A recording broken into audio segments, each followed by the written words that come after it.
Good morning. I've been reading through the Old Testament recently, and I had been reading the story of Jacob, which was the father of Joseph.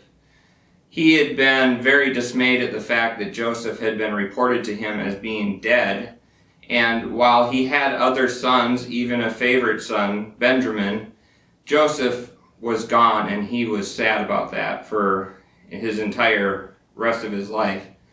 When his sons came back to him and reported that Joseph was in fact alive, he couldn't believe it. In Genesis, let me pick up the story in Genesis 45, verses 26. And they told him, saying, Joseph is still alive, and he is governor over all the land of Egypt. And Jacob's heart stood still, because he did not believe them. It was something that took him a long time to process. Here his favorite son, thought dead for years, is now alive and a ruler in Egypt. Eventually he accepts that news, and he decides that he's going to go forward and go and see his son, and he stops along the way and he offers some sacrifices. But the thing is, he's apprehensive about this. It says in chapter 46 of Genesis, verse 3, So he said, I am God, the God of your father. Do not fear to go down to Egypt, for I will make you a great nation there. So here's God reassuring Joseph's father, Jacob, that he will be with him even as he is a little apprehensive.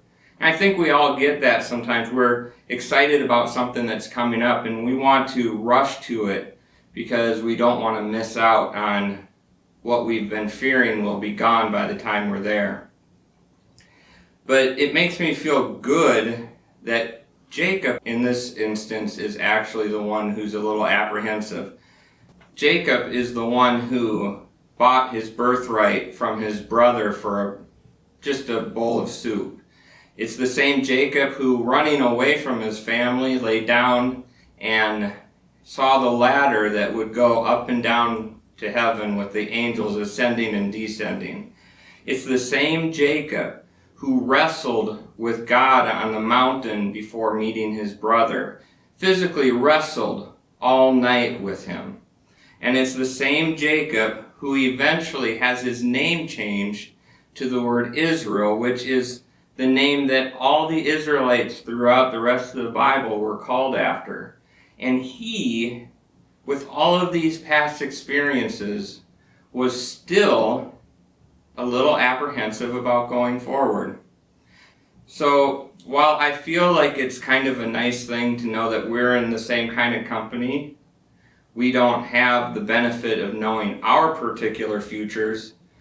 God has shown us much of the rest of the future in the Bible, and yet we can be apprehensive just like Jacob was.